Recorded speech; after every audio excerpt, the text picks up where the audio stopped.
Kensington is showing the I1 this year, so especially since he's competing at the upper levels, it's really, really important that he's putting on that muscle so that he can do the pirouettes and the more collected work. But he's always been a horse who really like internalizes. He kind of goes into his shell like a turtle.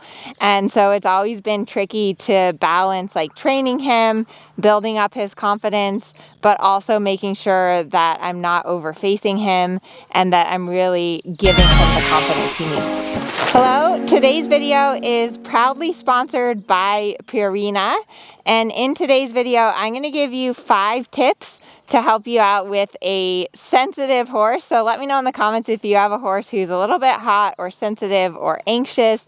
This is Kensington. He's doing the FEI. I'm so proud of him, but he's always been a horse who really like internalizes. He kind of goes into his shell like a turtle. And so it's always been tricky to balance like training him, building up his confidence, but also making sure that I'm not overfacing him and that I'm really giving him the confidence he needs. So we're going to go ahead and get started with tip number 1. Comes before you even get on and start training your sensitive horse. And that comes from making sure that your horse has the right nutrition and the right diet to support a healthy gut. I don't know about you, but sometimes when I get nervous, it makes my stomach hurt, and then you end up having an upset tummy. And the same thing can happen for your horse, especially if they don't have the right feed and the right nutrition and also the right probiotics to help them digest their food. So I love Purina, and one really cool thing that they're doing this year is called the Equine Microbiome Testing Kit. So basically the way it works is that they sent me this testing kit. I took a little swab of Kensington and I sent in his swab for analysis. I went online, I filled out his profile, so I told the PhD nutritionist at Purina about his lifestyle, his diet, his training, his competition, just so they have an overall picture of Kensington. Then what they did is they analyzed the results. So they gave me some pretty interesting results about his unique gut microbiome. Plus, they also gave me an individual diet plan for Kensington, which I think is really cool. So basically the PhD nutritionist at Purina actually went in, they looked at his test results, and then they came up with a diet and a plan for Kensington. What they recommended I give Kensington is this right here. So it's the Ultium Gastric Care, the Super Sport, so the Ultium Gastric Care helps to keep his tummy happy because it has Outlast in it. The Purina Super Sport helps him to build muscle. Kensington is showing the I1 this year, so especially since he's competing at the upper levels, it's really, really important that he's putting on that muscle so that he can do the pirouettes and the more collected work. And then thirdly, this is Purina's new supplement, which I just started Kensington on and I'm super excited about. So Systemic is a probiotic supplement, which is really, really cool because this probiotic supplement, not only does it help with digestion and really making sure that your horse can digest the food that you give them, but it's also been scientifically proven to reduce the stress response from training. Because there's no way around it. Like when you train your horse, when you get your horse out of the stall, you put a certain amount of stress. But what's super interesting is that this systemic probiotic has actually been proven to show less of a stress response when horses are tested after exercise. And I know Kensington, you know, as much as I try to give him walk breaks, tell him he's good, all of that, there is a certain amount of stress that happens when you train your horse. It's just part of it. So I'm always really aware that Kensington gets his breakfast before I ride him. I don't like to feed him right before I work him because I feel like him having a belly full of grain is probably not the best thing. But he does get his grain fairly early in the morning, like around 7:30, and then I ride him 3 or 4 hours later. So that's tip number 1, is make sure that your horse's tummy is happy, because nothing is worse than having to perform when you have an upset stomach. stomach. Tip number 2 comes when you're grooming your horse. So if you've seen horses out in the field together, sometimes they'll stand and they'll really scratch each other on the withers.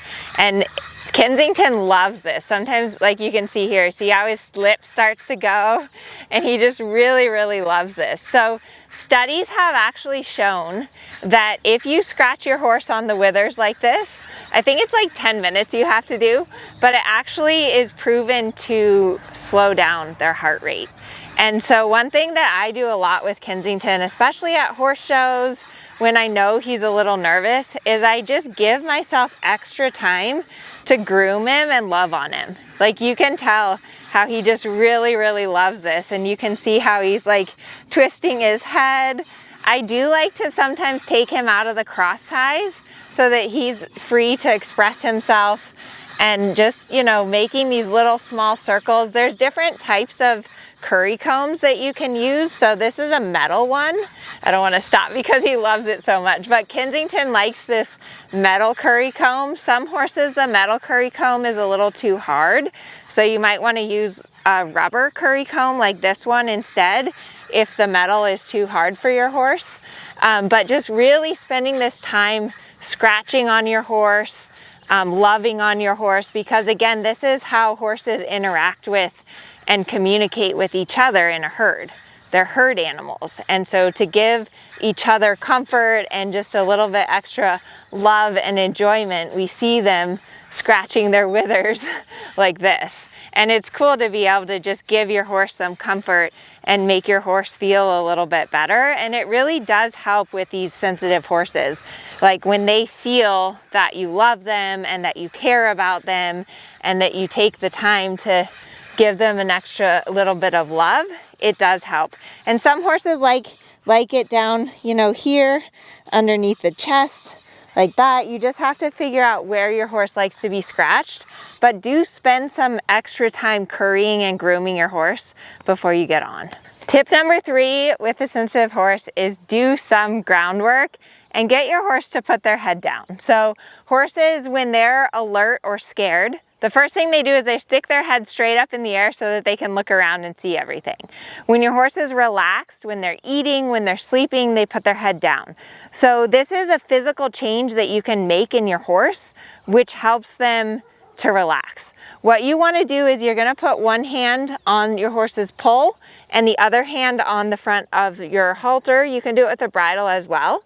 And then you're just going to go side to sides until your horse drops their head down, and then release.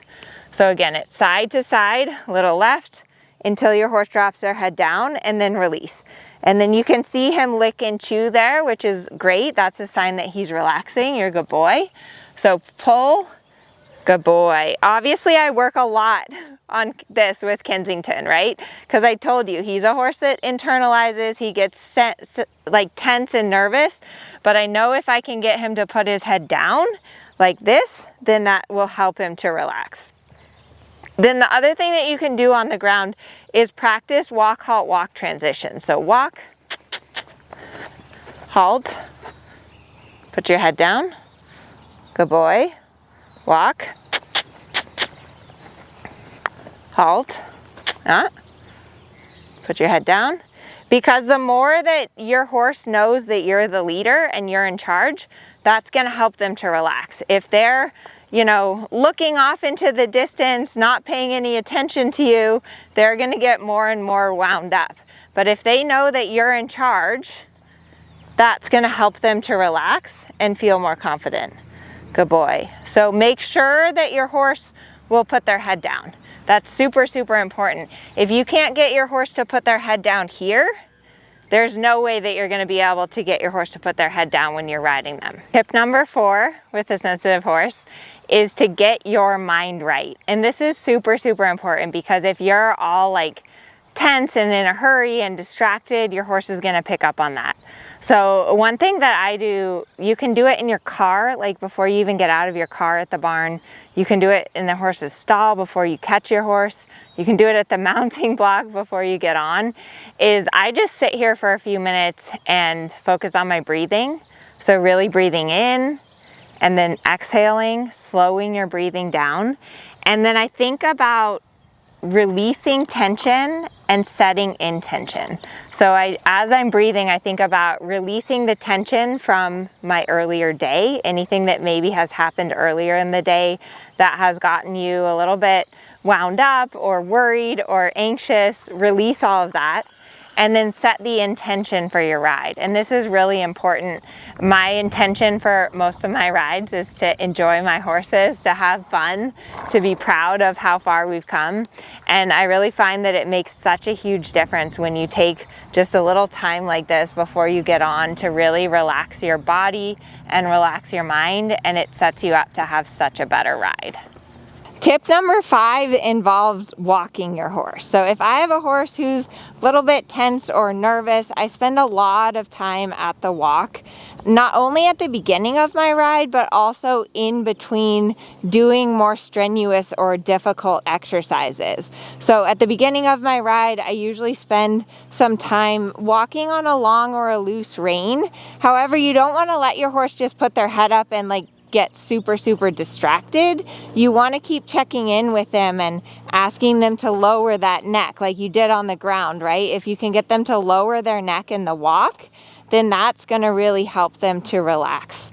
And then as I'm riding Kensington and I do a more strenuous exercise, like let's say I do a line of tempi changes and I notice that he starts breathing a little hard, or I feel the tension come in him, what I'll do is I'll go to the walk and I'll walk for maybe 30 seconds, maybe a minute, just to let his nervous system chill out and relax and kind of calm down again. And then I'll take him up and I'll do the next set. It's also super important when you feel that your horse gets tense or anxious that you really think about your position.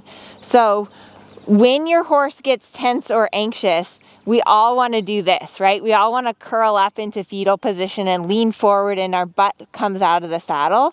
And that's going to make things worse. So when I feel him get a little tense, I really think about sit up, sit tall, sit in, and remember to breathe. And that really helps. If I'm not getting tense, then that helps him to not get tense. The second that you get tense or worried, your horse is going to pick up on that.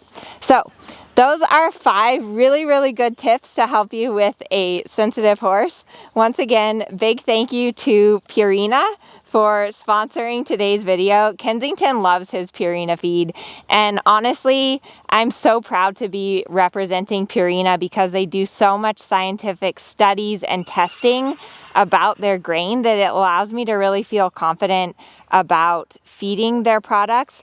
And I also love it because it's really simple. Kensington gets 3 things and that's it, and I don't have to spend an hour in the feed room. Give me a thumbs up if you like this video. Be sure to subscribe, and also check out in the description box. I'll put all the information about Purina, where you can get their feed, and then also where you can sign up for their MQ test. So you could get a testing kit and a customized nutrition plan based on your horse's results and your horse's age and your horse's level of performance. So thanks for watching. We'll see you in the next video.